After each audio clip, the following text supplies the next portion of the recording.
Hello ladies and gentleman, ഇന്ന് നമ്മൾ review ചെയ്യാൻ പോകുന്നത് Avatar part 3 the ashes and fire. അങ്ങനെ വേൾഡിലെ most expensive much awaited movie Avatar 3 ashes and fire റിലീസായി. ഡയറക്ടർ ജെയിംസ് കാമറൂൺ അവതാർ ഫസ്റ്റിലൂടെ നമ്മളെ ഒരു എപ്പിക് ഹൈ ബിൽഡഡ് ലോകത്തിലേക്ക് ഇൻട്രൊഡ്യൂസ് ചെയ്തു. പാൻഡോറ. പിന്നെ അവതാർ 2 ദ വേ ഓഫ് വാട്ടറിലൂടെ ഡയറക്ടർ ഒരു പുതിയ പ്ലാൻ ഇൻട്രൊഡ്യൂസ് ചെയ്തു, അക്വാറ്റിക് മഖേന. ഇപ്പോൾ the James Cameron Avatar the epic സിനിമയിൽ പുതിയ പ്ലാനിനെ ഇൻട്രൊഡ്യൂസ് ചെയ്യുകയാണ്.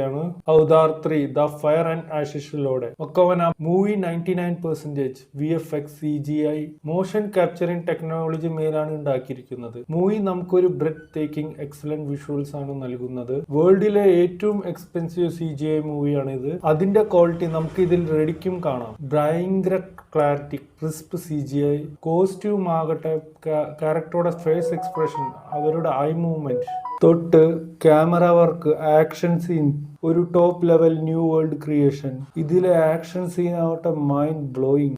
ഒരു രക്ഷയില്ല. ഇത്ര പെർഫെക്റ്റ് ആയിട്ട്, എത്ര ഒറിജിനൽ ആയിട്ട് നമുക്ക് തോന്നും. പക്ഷെ ഇത് കാരണം തന്നെയാണ് ഓഡിയൻസിന് തോന്നും ഇത് തന്നെയല്ല നമ്മൾ അവതാർ 1 അവതാർ 2 നമ്മൾ കണ്ടത്, ഇതൊക്കെ സിമ്പിൾ ആയിട്ട് ഉണ്ടാക്കിയിട്ടുണ്ടാവുന്നത്. പക്ഷെ മൂവി 99% പറഞ്ഞ പോലെ full CGI motion capturing technology മേലാണ് ഉണ്ടാക്കിയിട്ടുള്ളത്.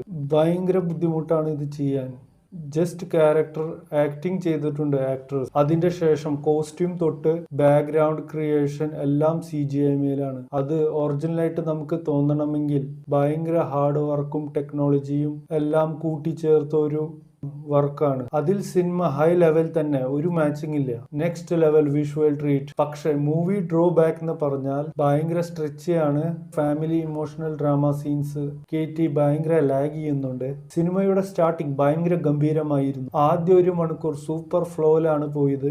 ആ ഫൈറ്റ് സീനും ഫാമിലിയുടെ ഇമോഷണൽ ഡ്രാമയും കാണിച്ച് നല്ല സിംഗിളാണ് പോയിരുന്നത്. പക്ഷെ 1 മണിക്കൂർ കഴിഞ്ഞ് ഇന്റർവെൽ വരുന്ന വരെ ഒരു ഭയങ്കര ലാഗിങ് കമ്മ്യൂണിക്കേഷൻ ഫുൾ ഉള്ളൂ. അത് നമുക്ക് ശരിക്കും ലാഗ് ഫീൽ ചെയ്യും. ഈ പ്രാവശ്യം ജെയിംസ് കാമറൂൺ അവരുടെ ടീമും mainly focus VFX visual treat മേലായിരിക്കുന്നു തോന്നുന്നു. പാർട്ട് 2യുടെ സെയിം രീതിയിലാണ് ഈ പടം ഉണ്ടാക്കിയിരിക്കുന്നത്.